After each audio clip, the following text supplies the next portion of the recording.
며칠 뒤면 명절 연휴가 돌아오게 되지요. 여러분은 명절에 대해서 어떤 추억을 갖고 계시나요? 제가 가만히 생각해 봤는데 저에겐 두 가지 추억이 있더라고요. 첫 번째는 명절 전에 가족들이 다 목욕탕에 함께 갔던 기억입니다. 여러분, 예전엔 목욕탕 가는 것이 쉽지 않았잖아요. 다 집에서 씻지요. 큰 다라이에 물을 끄득 담아서 형제들이 그 물에 다 씻는 겁니다. 그러면 맨 나중에 들어가는 사람은 죽을 지경이죠. 완전히 꾸정물에 들어가야 되는 거잖아요. 그래서 명절 전에는 집에서 목욕하지 않고 목욕탕에 가족들이 다 함께 갔던 그런 기억이 있어요. 여러분들 표정을 보니까 전혀 공감을 못하는 분들 같아요. 무슨 목욕탕도 못 가나. 저 어릴 때는 그랬어요. 두 번째는 새 옷을 입는 겁니다. 예전에 새 옷 입는 것이 얼마나 어렵습니까? 친척에게 형제들 거 다 물려받아 입잖아요. 그런데 명절엔 새 옷을 사주셨어요. 새 옷을 입으면 얼마나 마음이 기쁜지 옷이 날개라는 말이 이해가 가는 겁니다. 제 모습이 달라 보이는 것 같아요. 그런데 그때는 제가 몰랐던 게 있습니다. 정말 내가 입고 있어야 될 마음의 옷이 있다라는 사실을 그때는 잘 몰랐습니다. 여러분, 우리가 입어야 될 마음의 옷이 있습니다. 그것을 오늘 성경이 우리에게 알려주고 있지요. 여러분, 오늘 우리가 읽은 말씀은 골로새서입니다. 바울이 골로새 교회 성도들에게 써보낸 편지입니다. 그는 지금 급박한 상황에 있습니다. 로마 감옥에 갇혀 있습니다. 그러니 가장 중요한 내용을 써보냈다라고 생각해 볼 수가 있지요. 감옥에서 써보내야 될 정도면 얼마나 참 귀한 내용이겠습니까? 여러분, 사실 이 골로새 교회는 바울이 전도해서 세운 교회는 아닙니다. 이 골로새라는 지역은 지금 튀르키예라는 나라 저 서쪽 내륙에 있는 지역인데, 바울이 가서 복음을 전했던 것이 아니라 바울에게 전도를 받았던 에바브라라는 사람이 세운 교회입니다. 자, 그 교회에 말씀을 써서 보내는데요, 3장에 이르러서 바울이 아주 실제적이고 중요하고 실천적인 이야기에 대해서 이야기를 합니다. 이런 얘기를 하죠. 예수님 통해서 다시 살리심을 받았으면 위의 것을 찾으며 살아야 한다라는 거예요. 여러분, 골로새 3장 1절에 이런 말씀이 있습니다. 그러므로 너희가 그리스도와 함께 다시 살리심을 받았으면 위의 것을 찾으라 라고 했습니다. 여러분, 우리 예수 통해서 구원받았습니다. 새 생명을 얻었습니다. 하늘 시민권을 갖게 되었습니다. 그러면 위의 것을 찾으며 살아야 한다는 겁니다. 땅의 것만 바라보고 살지 말고, 땅의 것만 목매고 살지 말고, 얼마나 더 넓히느냐, 얼마나 더 가지느냐, 얼마나 높아지느냐, 얼마나 더 많은 지위와 영향력을 갖느냐, 이것이 인생의 초점이 되어서는 안 되고 하늘에 초점을 맞추고 살아야 한다라고 했습니다. 그러기 위해서 필요한 두 가지에 대해서 이야기합니다. 땅에 있는 지체 일을 죽여야 한다라고 했습니다. 예를 들면 음행, 더러움, 정욕, 악한 욕망, 탐욕을 죽여야 한다라고 했습니다. 그것들 때문에 하나님의 진노가 임한다라고 했습니다. 여러분, 여러분의 인생이 잘 풀리지 않습니까? 혹시 여러분들 가운데 그런 마음을 갖고 계신 분들이 계시지 않습니까? 내 인생은 왜 이렇게 안 풀리지? 내 인생은 상대적으로 왜 이렇게 안 풀리는 것 같지? 여러분, 점검해 보셔야 합니다. 여러분이 주님이 경계하신 것에 지금 몰입하고 있지 않은지, 음란과 더러움과 정욕과 악한 욕망과 탐욕 가운데 있지 않은지 점검해 봐야 합니다. 두 번째로, 하나님께서 기뻐하시는 관계를 갖고 살아야 한다라는 것입니다. 여러분, 3장 9절에 너희는 서로 거짓말하지 말아라 라고 했습니다. 그리고 누군가 너에게 잘못했을 때, 너의 마음을 어렵게 했을 때, 어떤 일을 그르쳤을 때 그를 비난하고 책임을 추구하기보다 용납하고 용서해야 한다라고 했습니다. 여러분, 그러기 위해서 반드시 입어야 될 마음의 옷이 있다고 바울은 전했습니다. 그 마음의 옷은 어떤 것입니까? 오늘 12절에 나오는 긍휼, 자비, 겸손, 온유, 인내에 오신 것입니다. 12절 말씀 보면 그러므로 너희는 하나님이 택하사 거룩하고 사랑받는 자처럼 긍휼과 자비와 겸손과 온유와 오래 참음을 옷 입고 라고 했습니다. 여러분, 여기 나오는 긍휼이란 단어는 스플링크논이란 단어인데 마음, 심장이란 단어를 가리키는 겁니다. 이 스플링크논이란 단어는 직역하면 마음, 심장이란 의미를 갖고 있습니다. 그리고 자비란 단어는 오이크트르모스란 단어인데 동정, 연민, 불쌍히 여김이란 의미를 갖고 있습니다. 그러니까 기본적으로 우리가 입어야 될 마음의 옷이 있다라는 겁니다. 사람을 불쌍히 여기는 따뜻한 마음, 사람을 긍휼히 여기는 따뜻한 가슴을, 그 옷을 우리 마음에 입어야 한다라는 겁니다. 그것도 항상 입어야 한다라는 겁니다. 지속적으로 입어야 한다라는 거예요. 여러분 12절 말씀 다시 보세요. 긍휼, 자비, 겸손, 온유, 마지막이 오래 참음, 인내이지 않습니까? 사람을 긍휼히 여기는 마음을 계속 입어야 한다라는 겁니다. 입었다 벗었다 하지 말고 계속 지속적으로 입어야 한다라는 겁니다. 오늘 여러분 어떤 분들이십니까? 오늘 여러분의 마음에 어떤 옷이 입혀져 있습니까? 사람을 긍휼히 여기는 따뜻한 가슴, 그 마음을 여러분 갖고 계십니까? 그 마음을 가지되 자꾸 입었다 벗었다 하는 분들이 아니십니까? 여러분, 우리가 그 마음을 입어야 될 중요한 이유가 있습니다. 우리는 십자가 복음으로 말미암아 완전히 새로운 존재가 되었기 때문입니다. 여러분 12절 말씀을 보니까 바울이 십자가 복음 믿고 구원받은 우리들이 가진 정체성에 대해서 이야기합니다. 복음으로 말미암아 우리가 어떤 존재가 되었는지에 대해서 이야기합니다. 여러분 12절 말씀 보세요. 그러므로 너희는 하나님이 택하사 거룩하고 사랑받는 자처럼이라고 했습니다. 여러분 이 말씀 가운데 우리가 가진 정체성 세 가지를 이야기하고 있습니다. 우리가 십자가 복음으로 말미암아 가지게 된 놀라운 존재에 대해서 세 가지를 알려주고 있습니다. 첫 번째, 우리는 주님의 택함으로 구원받았다라는 겁니다. 우리의 자격, 공로, 우리의 조건, 우리의 됨됨이로 구원받은 게 아니라 주님께서 창세전에 우리를 택하사 구원받게 되었다라는 거예요. 여러분 에베소 1장 3절에 이런 말씀이 있죠. 하나님을 찬송합시다. 그분이 우리에게 신령한 복을 주셨습니다. 어떤 신령한 복을 주셨는가? 창세전에 우리를 택하시고 예정하신 것이다 라고 했습니다. 여러분 얼마나 놀랍습니까? 도대체 내가 뭐라고 나를 택하십니까? 아니 내가 도대체 뭐라고 창세전에 나를 예정하십니까? 이거 정말 놀랍지 않습니까? 여러분 우리의 됨됨이를 보세요. 얼마나 참 우리가 못난 사람들입니까? 부족한 사람들입니까?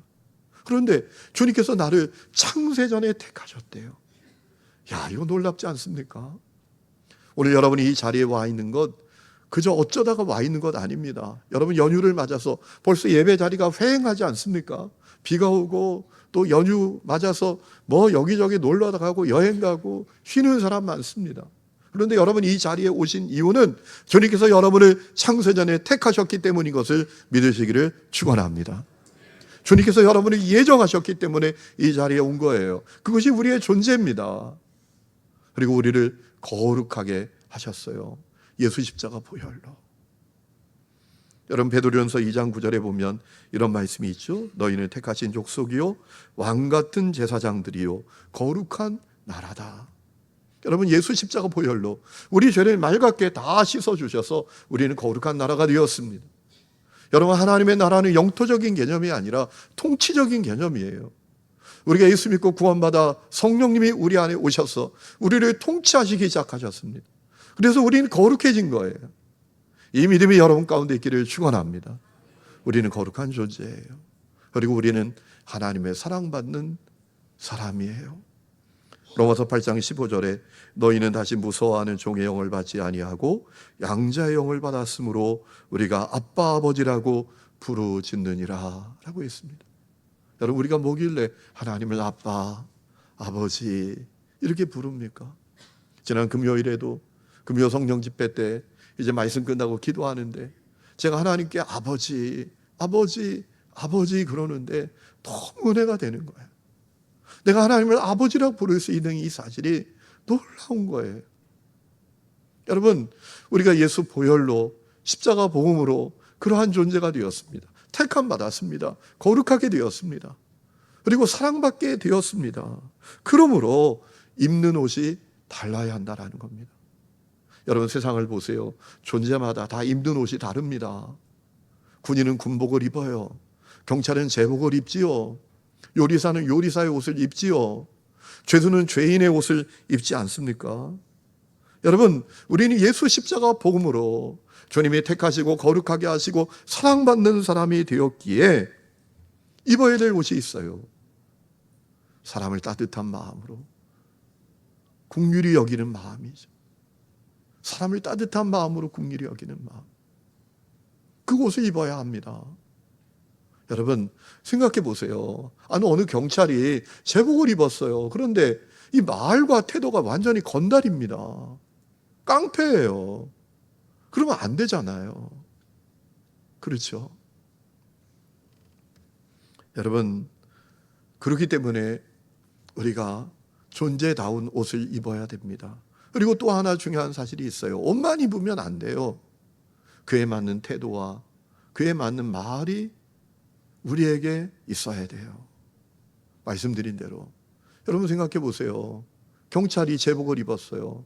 그런데 그 태도가 완전히 건달이야. 그 말이 완전히 깡패야. 이거 안 어울리는 거잖아요. 그렇죠? 그래서 오늘 13절에 우리가 가져야 될 태도에 대해서 이야기합니다. 우리가 가져야 할 말에 대해서 이야기합니다. 누가 우리에게 잘못했을 때, 실수했을 때, 내 마음을 불편하게 했을 때 그를 용납하고 용서하는 태도, 말을 가져야 한다는 거예요. 13절, 누가 누구에게 불만이 있거든 서로 용납하여 피차 용서하되 라고 했습니다. 누가 내 마음을 좀 아프게 했어도, 일을 그르쳤어도 비난하지 말고 책망하지 말고 괜찮아요. 다 이해해요. 다음에 안 그러면 되죠 뭐. 이렇게 반응해야 한다는 것입니다. 내가 다 용납합니다. 내가 용서합니다. 이렇게 되기를 원하신다라는 거예요. 사실 여러분 이것이 절대로 쉬운 건 아니죠. 이런 일들이 남의 문제일 때는 우리가 상당히 관대해요. 누가 누구 때문에 힘들어요, 아파요. 그럼 이런 얘기 할 때가 많잖아요. 야, 이해해라. 이해해. 다 그럴 수 있지 뭐. 이렇게 얘기하지만 그게 내 문제가 되면 못 견뎌 하잖아요. 아니 어떻게 나한테 그렇게 해? 어떻게 나한테 그런 일을 해? 어떻게 그렇게 말해? 얼마나 어렵습니까? 그리고 이것이 어려운 이유가 있습니다. 우리 본능과 너무나 달라요. 우리의 본능은 뭡니까? 누가 나에게 좀 잘못하고 또 나를 힘들게 하고 불편하게 하고 일을 그르치면 분노하고 비난하고 폭발하기가 쉬운 것이 우리의 본능이잖아요. 그렇지 않습니까? 사실 오늘 말씀을 전하면서 저에게 찔림이 있어요. 제가 지난주에 제 아내하고 어디 일을 좀 보러 갔어요. 주차장에, 공영 주차장이 아니라 사설 주차장이었는데 차를 이렇게 대는데 갑자기 비가 억수로 내리는 거예요. 얼마나 비가 막 쏟아지는지. 억지로 이제 차를 이렇게 대고 주차표를 받으러 갔더니 이분이 갑자기 저한테 차 잘못됐다고 다른 데 대래요. 거기 말고 다른 데 대라고. 갑자기 제가 좀 화가 나더라고요. 아니 대기 전에 얘기해야지. 나와서 거기 대면 안 돼요. 저쪽에 대셔야 이렇게 해야 되는 거 아닙니까? 아니 다 대고 표 받으러 갔더니 거기 대지 말고 저기 대라는 거예요. 제가 그러면 되기 전에 얘기하셔야죠. 그랬더니 이분이 화를 뻐럭 내는 거예요. 잘못된 사람이 문제지? 그러면서 막 화를 내는 거예요. 제가 얼마나 화가 나는지 한번 해보자. 그러고 이제 막 저도 화를 내려고 그러는데 귀에서 계속 음성이 막 들려요. 정신 차려, 정신 차려. 너 목사야. 너 목사야. 정신 차려. 막 이 얘기가 들리는 거예요. 그래가지고 알았어요. 그러고 가서 차를 다시 대고 왔어요. 이분이 막 비가 쏟아지니까 나오기 싫었던 거예요. 저기서 가만히 보다가 표를 받으러 가니까 잘못됐다고 저기 대라는 거예요. 여러분 참 우리가 내게 잘못하는 사람, 내 마음을 불편하게 하는 사람 용납하고 용서하는 것이 절대로 쉬운 것은 아닙니다. 하지만 우리가 그럼에도 불구하고 그렇게 해야 될 이유가 있습니다. 주님께서 나에게 그렇게 해주셨기 때문이죠. 여러분, 오늘 13절에 놓치지 말아야 될 말씀이 있습니다. 주께서 너희를 용서하신 것과 같이 너희도 그리하고 라고 했습니다. 여러분, 주님이 우리에게 그렇게 해주셨어요. 우리가 주님의 마음을 힘들게 했어요. 불편하게 했어요. 잘못했어요. 아니, 주님의 원수로 살았어요. 그런데 주님이 우리 그런 모습을 있는 모습 그대로 다 용납해 주시고 용서해 주셨다라는 거예요. 여러분, 디도서 3장 말씀을 보면 바울이 증언했던 적이 있지요. 디도서 3장 3절에 이런 말씀이 있습니다. 우리도 전에는 어리석고 순종하지 아니하고 미혹을 당하고 온갖 정욕과 향락의 종로를 타고 악의와 시기심을 가지고 살고 남에게 미움을 받고 서로 미워하면서 살았습니다. 그러나 우리의 구주이신 하나님께서 그 인자하심과 사랑하심을 나타내셔서 우리를 구원하셨습니다. 그분이 그렇게 하신 것은 우리가 행한 의로운 일 때문이 아니라 그분의 자비하심을 따라 거듭나게 씻어주심과 성령으로 새롭게 해주심으로 말미암은 것입니다. 무슨 얘기하는 겁니까? 우리가 하나님께 참 잘못했지만, 하나님의 마음을 참 불편하게 했지만 주님께서 우리를 있는 모습 그대로 다 용납하시고 용서해 주셨다라는 겁니다. 아니, 나를 위해서 내 죄값 치르기 위해서 십자가에 매달려 피 흘려 죽으실 정도였다라는 것. 여러분, 우리 주님은 그런 분이십니다.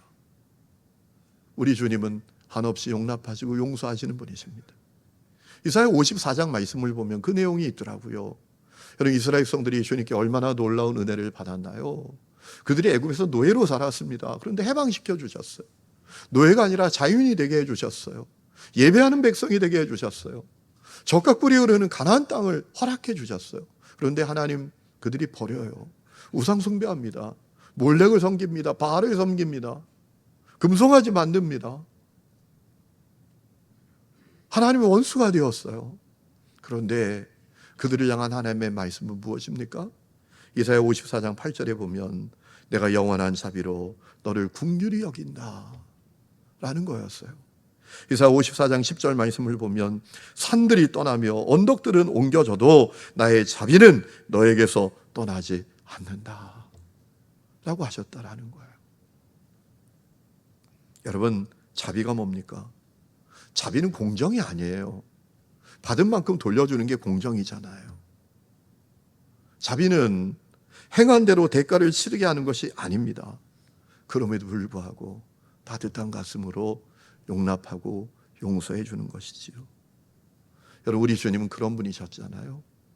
누가복음 7장 말씀을 보면 예수님께서 한 바리새인 집에 가셨습니다. 그때 한 여인이 아주 값비싼 향유 옥합을 가지고 예수님께 와요. 그리고 그 옥합을 깨트려서 예수님의 발을 닦아요. 여러분, 그때 바리새인이 그 장면을 보다가 너무 못마땅해 합니다. 왜? 공정하지 않은 거예요. 그 여인은 창녀입니다. 매춘부예요. 그렇게 하면 안 돼요. 그 여인은 죄값을 치러야 돼요. 비난을 받아야 돼요. 정죄를 받아야 된다고 생각했던 거예요. 그게 공정하다고 생각했던 겁니다. 그런데 우리 예수님은 어떻게 하시죠? 그 여인을 긍휼히 여겨주십니다. 오히려 7장 48절에 보면 말씀하십니다. 여자에게 이르시되 너의 죄 사함을 받았다. 그리고 50절에 가보면 너의 믿음이 너를 구원했다. 평안히 가라 라고 하셨어요. 우리 주님이 그런 분이셨습니다. 여러분, 주님이 그런 분이셨기 때문에 성경을 보면 주님을 따르는 사람들이 다 그 주님의 길을 따라가는 것을 봅니다. 예를 들면 요셉이 그 길을 따라가죠. 여러분, 창세기 50장에 보면 이제 야곱이 애굽 땅에 이주하여 죽지 않습니까? 그때 요셉의 형제들이 너무 두려워합니다. 야, 아버지 죽었으니까 저 요셉, 저 녀석이 우리에게 복수할 거야. 우리를 그냥 놔두지 않을 거야. 너무 두려워하죠. 요셉이 힘이 있잖아요. 애굽의 총리잖아요. 날아가는 새도 떨어뜨리잖아요. 그러니 우리에게 복수할 거야. 뭐 이렇게 두려워하죠. 여러분, 그때 요셉이 형제들에게 했던 얘기가 있습니다. 창세기 50장 19절, 요셉이 그들에게 말하였다. 두려워하지 마십시오. 내가 하나님을 대신하기로 하겠습니까? 형님들은 나를 해하려고 하였지만 하나님은 오히려 그것을 선하게 바꾸셔서 오늘과 같이 수많은 사람의 생명을 구원하셨습니다. 그러니 형님들은 두려워하지 마십시오. 내가 형님들을 모시고 형님들의 자식들을 돌보겠습니다 라고 했어요. 놀라운 고백 아닙니까? 스데반이 또 그 길을 따랐습니다. 스데반이 복음을 전하다가 돌에 맞아 죽어갑니다. 복음을 전하다가 이제 그 공회 앞에서 거짓 신앙을 갖고 있는 사람들을 고발합니다. 예수님이 그리스도이신데 당신들이 그 예수님을 믿지 않고 십자가에 못 박아 죽였습니다. 당신들이 헛된 성전 지상주의에 빠져 있습니다 라고 도전하다가 돌에 맞아 죽게 되었지요. 여러분, 그때 스데반이 어떻게 하죠? 자기를 돌로 치는 사람을 위해서 기도를 합니다. 사도행전 7장 60절, 주여 이 죄를 그들에게 돌리지 마옵소서 라고 해요. 여러분, 정말 놀라운 고백 아닙니까? 사랑하는 성도 여러분, 주님께서 원하시는 게 있습니다. 우리도 다 그 길을 따라가는 겁니다. 우리도 마음에 따뜻한 가슴으로 사람을 긍휼히 여기는 마음을, 그 옷을 입고 내게 잘못한 사람, 또 내 마음을 불편하게 한 사람, 그를 용납하고 용서하는 그런 길을 따라가기를 원하고 계십니다. 여러분, 이 세상을 바라보세요. 세상에 용납이 없어요. 세상에 용서가 없습니다. 여러분, 우리나라가 얼마나 어렵습니까? 지금 막 정치 보복하느라고 난리가 아닙니다. 적당히 보복하면, 적당히 제거하면 적당히 보복당한다고 생각하고 완전히 제거하려고 하는 것 같아요. 얼마나 안타까운지 몰라요. 지금 나라 경제가 엉망이고 경제 성장률이 0%라고 하고 나라 빚이 막 기하급수적으로 늘어나는데 별로 그런 거 관심 갖지 않고, 이 정치인들 보면 오직 그냥 보복하고 원수 갚고, 이게 관심인 것 같아요.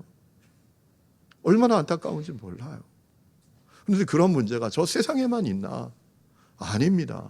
교회 안에도 똑같아요. 제가 부목사 사역을 할 때요, 청소년들을 데리고 수련회를 갔던 적이 있습니다.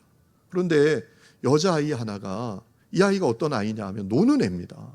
껌 씹는 애예요. 그 수학여행 가면 맨 뒷자리에 앉는 애들이 있잖아요. 힘께나 쓰는 애들, 다른 애들 꿀밤 주면서 1,000원 빌려달라 그러는 애들. 권사님 딸이 그런 애예요. 얘가 수련회 왔어요. 무슨 마음으로? 근데 혼자만 온 게 아니라 친구들 데리고 왔어요 또. 그리고 친구들 데리고 밤에 주님을 모시는 거예요. 술주자.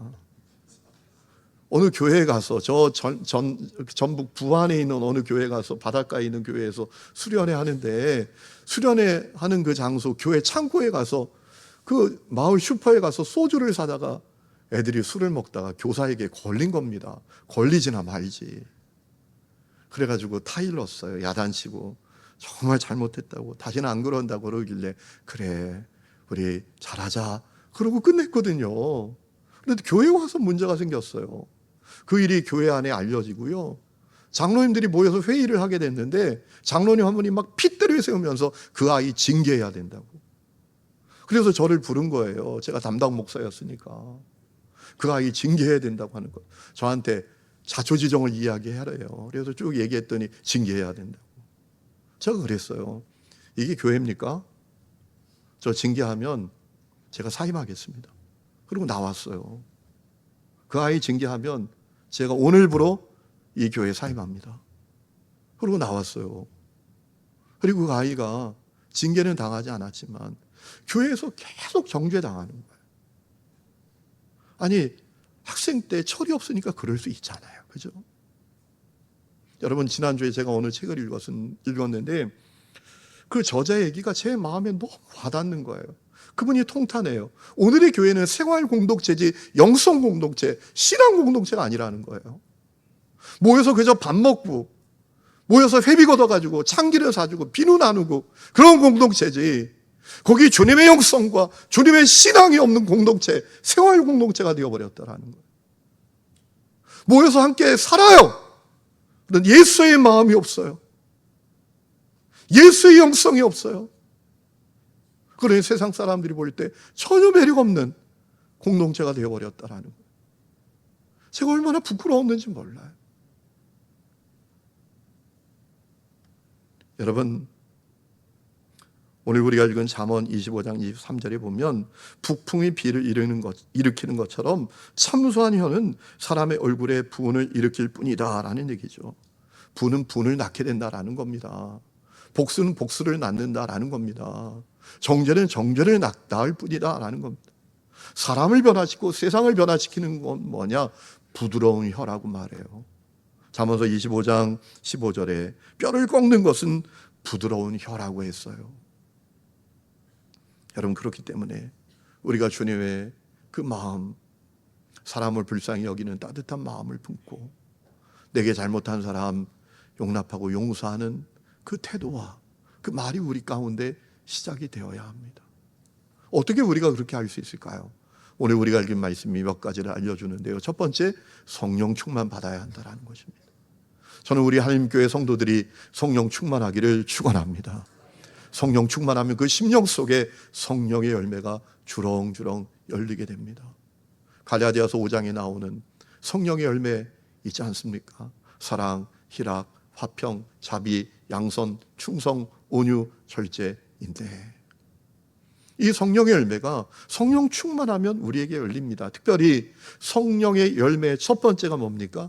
사랑 아닙니까? 사랑.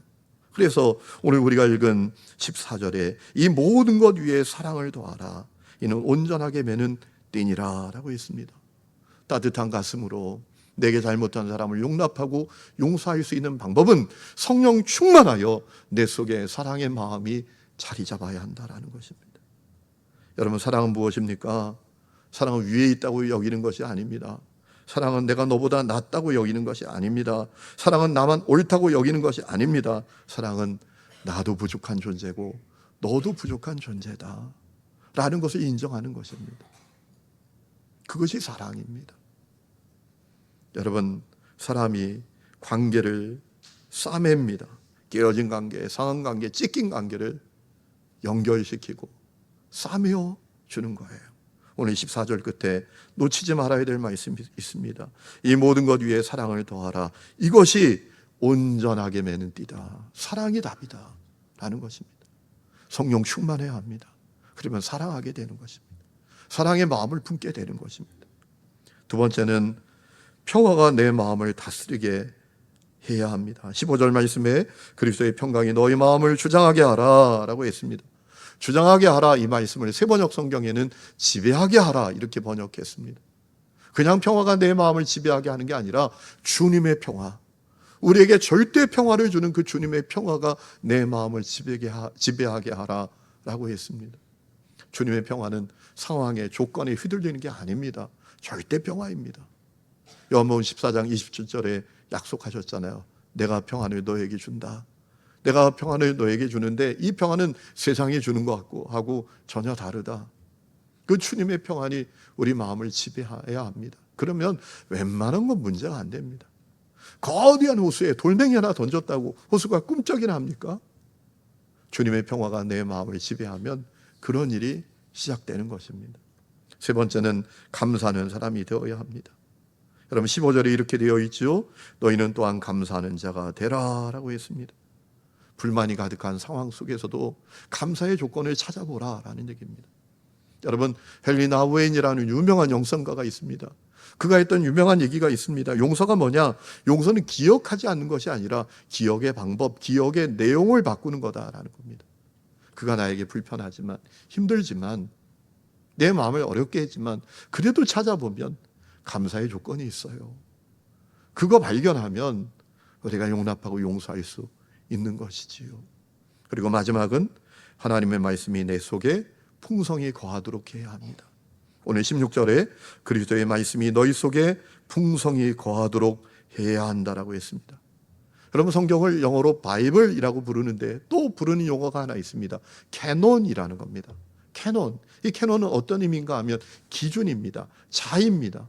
하나님의 말씀은 기준이라는 것입니다. 여러분, 그렇기 때문에 주님의 말씀이 내 속에 풍성히 거하는 것이 대단히 중요합니다. 그 말씀이 나에게 분별력을 갖도록 합니다. 그 말씀이 나로 하여금 상황을 정확하게 파악하고 해석하도록 도와줍니다. 그 말씀이 불편한 상황에 내가 어떻게 반응해야 될지를 가르쳐 주는 것이에요. 여러분 시편 19장 7절에 이런 말씀이 있죠. 여호와의 율법은 완전하여 영혼을 소성시키며 여호와의 증거는 확신하여 우둔한 자를 지혜롭게 하며 여호와의 교훈은 정직하여 마음을 기쁘게 하고 여호와의 계명은 순결하여 눈을 밝게 하시도다라고 했습니다. 그렇기 때문에 하나님의 말씀이 내 속에 풍성히 거하도록 해야 합니다. 말씀이 기준이 되는 삶이 시작되어야 합니다. 그러면 용납하고 용서하게 되는 것입니다. 여러분, 한 가지 말씀을 드리고 오늘 말씀을 마치려고 합니다. 2015년에 있었던 일입니다. 미국의 사우스 캐롤라이나 주에서 있었던 얘기입니다. 그 지역에 한 교회가 있습니다. 교회 이름이 찰스턴 이메뉴얼 감리교회입니다. 이 교회에 끔찍한 사건이 일어났습니다. 21살 먹은 백인 청년, 이름이 딜런 루프라는 이름을 가진 청년이 예배드리는 데 들어와서 총을 난사했습니다. 그래서 9명이 목숨을 잃었습니다. 엄청난 일이 벌어진 거죠. 왜 그런 일을 벌였는가? 그는 백인 우월주의자였습니다. 세상에 유색인종은 다 없애버려야 된다라고 생각했던 거예요. 말도 안 되는 생각으로 엄청난 일을 벌였던 것입니다. 여러분, 엄청난 일이 아니겠어요? 이렇게 예배드리는데 저 문을 열고 들어와서 총을 난사해서 여기 죽는 사람이 생긴다면 이건 정말 엄청난 일이 일어난 거잖아요. 그런데 더 놀라운 일이 일어났습니다. 그가 재판받는 날, 그 9명 목숨을 잃은 사람의 유가족들이 다 그 재판정에 갔어요. 그리고 그 사람에게 용서의 고백을 전해준 겁니다. 우리가 당신을 용서한다고. 가장 소중한 사람을 잃어버린 이 슬픔은 너무나 크고 아프지만 우리는 당신을 용서하겠습니다. 우리는 당신이 진심으로 참여하기를 바랍니다. 라는 고백을 그에게 가서 했다라는 거죠. 여러분, 그 사건은 미국 전역에 엄청난 울림과 감동으로 사람들에게 다가갔습니다. 저는 오늘 그 은혜가 여러분을 통해서 여러분 삶의 자리에 일어날 수 있기를 주의 이름으로 축원합니다.